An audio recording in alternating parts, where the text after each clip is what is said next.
Sa likod ng isa sa mga pinakakilalang pamilya sa showbiz, ang pamilyang Padilla ay isang babaeng puno ng pagmamahal, tapang at karisma. Siya ang veteranang aktres na si Mami Eva Carino Padilla. Ngunit sa kabila ng mga tagumpay at kontrobersya ng kanyang pamilya, ngayon ay hinaharap ni Mami Eva ang isang personal na laban, ang pagkikipagsubok sa demensya. Kilalanin natin ang kanyang mga sikat na anak at apo na naging bahagi ng kanyang makulay na buhay. The Philippine Showbiz List presents Mga Anak at Apo ni Mami Eva Carino Padilla. Royet Padilla. Si Royet ay isa sa mga anak ni Mami Eva. Isa siyang aktor na nakilala sa ilang mga pelikula. Si Royet ang panganay sa magkakapatid. Pumanaw si Royet on January 9, 2021 dahil sa heart attack. Bago siya pumanaw, nagbahagi pa siya ng larawan kasama ang kanyang ina noong December 24, 2020. Romel Padilla. Si Romel ay isang aktor at politiko. Nakilala rin siya sa ilang mga pelikula. Kilala rin siya bilang isang kontrobersyal na anak ni Mami Eva dahil sa kasong kinasangkutan niya noon. Hinatulan si Romel at sinintensya ng 8 taon na pagkakakulong noon sa New Bilibid Prison sa Muntinlupa. Nang siya ay makalabas, personal siyang sinundo ng kanyang ina na si Eva na nagsabi, "I will make sure that Romel will not be involved in any trouble while he is out of jail." Si Romel ay ama ng mga aktor na sina RJ Padilla at Daniel Padilla. Noong 2025 midterm elections, tumakbo si Romel bilang mayor ng Quiapo, Nueva Ecija, ngunit hindi siya pinalad na manalo. Bibi Gandang Hari.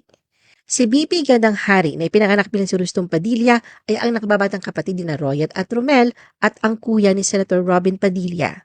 Muling sumikat si Bibi noong 2006 matapos siyang sumali sa Pinoy Big Brother Celebrity Edition kung saan inamin niya kanyang pagiging gay. Makalipas ang 3 taon, noong 2009, tuluyan siya nagladlad bilang isang trans woman at ginamit ang pangalang Bibi Gandang Hari. Noong 2022, siya ay naging isang American citizen. Ayon sa kanilang ina na si Mami Eva, mahigpit niyang pinanghahawakan ang pangako ni Bibi na hindi siya sasailalim sa sex change. Samantala noong January 2025, nagkaroon ng isang di malilimutang bonding experience si Bibi kasama si Senator Robin, ang kanilang ina na si Eva at iba pang miyembro ng pamilya sa kanilang getaway sa Taiwan. Robin Padilla. Si Robin ang pinakasikat at pinakakontrobersyal na anak ni Mami Eva. Siya ay isang aktor, film director at politiko na ngayon bilang senador ng Pilipinas. Kilalang kilala si Robin bilang ang bad boy ng Philippine cinema. Sa kanyang personal na buhay, si Robin ay may mga 4 na anak sa dating asawa na si Rizal si Kangko. Noong August 2010, ikinasal si Robin kay Maria Rodriguez sa Taj Mahal sa India. Biniyayaan silang 2 anak ng mga babae, sina Isabela at Gabriela. Daniel Padilla. Si Daniel ang pinakasikat na apo ni Mami Eva. Anak siya ni Romel. Siya isang aktor at singer na kinikilala bilang isa sa mga pinakamalaking bituin ng kanyang henerasyon. Nakamit ni Daniel ang iba't ibang parangal sa larangan ng telebisyon, pelikula at musika. RJ Padilla.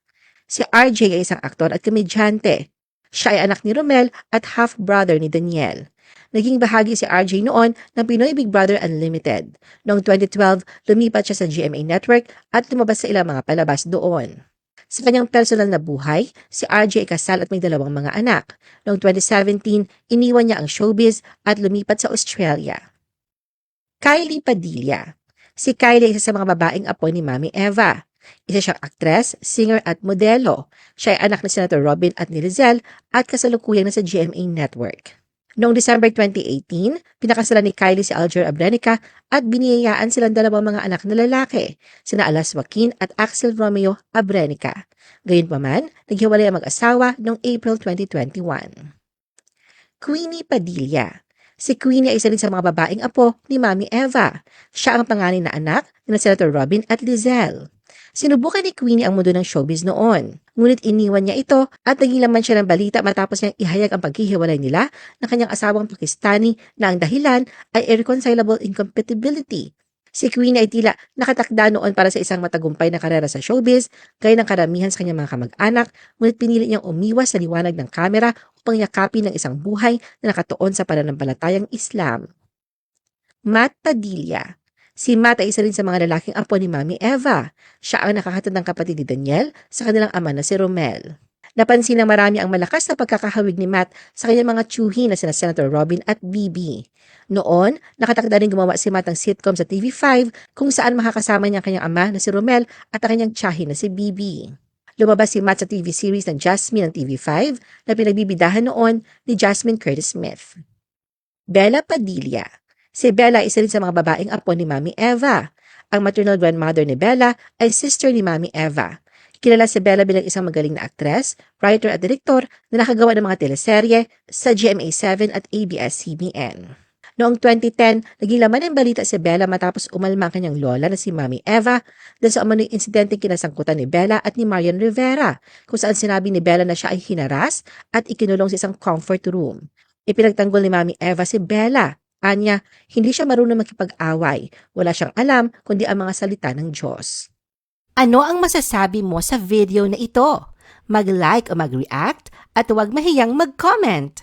For our YouTube viewers, huwag kalimutan mag-subscribe at i-hit ang notification button. At para sa aming Facebook viewers, mag-like at follow sa aming Facebook page para updated ka sa mga showbiz chika. Thanks for watching!